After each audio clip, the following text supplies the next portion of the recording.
Hello guys, good morning. তো এখন বাজে সকাল 5টা। তো দেখো সকাল সকাল বেরিয়ে পড়েছি গাড়ি নিয়ে সকলে মিলে। তো আমরা যাচ্ছি ডাক্তার বাড়ি, আমার প্রিয় শহর কাটোয়া।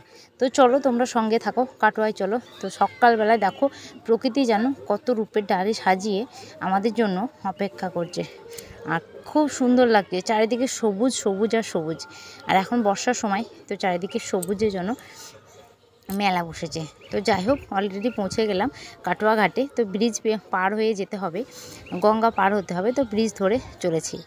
তো আমার খুব ভালো লাগছে এই ব্রিজের উপর দিয়ে, অনেকদিন যাইনি। পাশেই খেয়া দেয়, কিন্তু এখন আমার ব্রিজ যে উপর দিয়ে দিচ্ছে, তো খুব ভালো লাগছে। আর আমার প্রিয় শহর কাটোয়া, আমার কাটোয়াতে এত ভালো লাগে কি বলবো। কাটোয়ায় আমার খুব খুব ভালো লাগে। তো যাই হোক, তো চলো তোমরা, আমি ডাক্তার বাড়ি যাচ্ছি শাশুড়ি মাকে নিয়ে। শাশুড়ি মায়ের শরীর খারাপ করেছে। তো যাই হোক, এবার আমি লঞ্চের কাছে পৌঁছে গেছি। তো আমি উঠে পড়েছি লঞ্চে।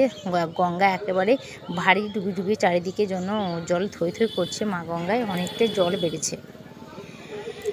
তো নৌকা লঞ্চে একদম মানুষজনে ভর্তি। তো দেখো সবাই সকলে নিজে নিজে নিয়ে ব্যস্ত, আমি আমাকে নিয়ে ব্যস্ত। তো অলরেডি ডাক্তারবাড়ি পৌঁছে গেছি। ডাক্তারবাড়ির সামনে একটা গাছ রয়েছে, গাছের নিচে আমি একটু ছবি তুলতে ব্যস্ত।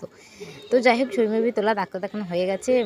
তো এই দেখো মানে বসে রয়েছি ডাক্তার ঘরে এখন ওষুধ নেব বলে। তো এই দেখো আমি চলে এসেছি ওষুধের দোকানে, ওষুধ নেব। তো ওষুধগুলো প্যাকিং করা হচ্ছে, যে ভাইটা দিচ্ছে ওষুধগুলো। তো যাই হোক, আমাদের সব কিছু কমপ্লিট। তো আমার এই ছোট্ট মিনি ব্লগটা তোমাদের কেমন লেগেছে অবশ্যই কমেন্টে জানাবে। সকলে ভালো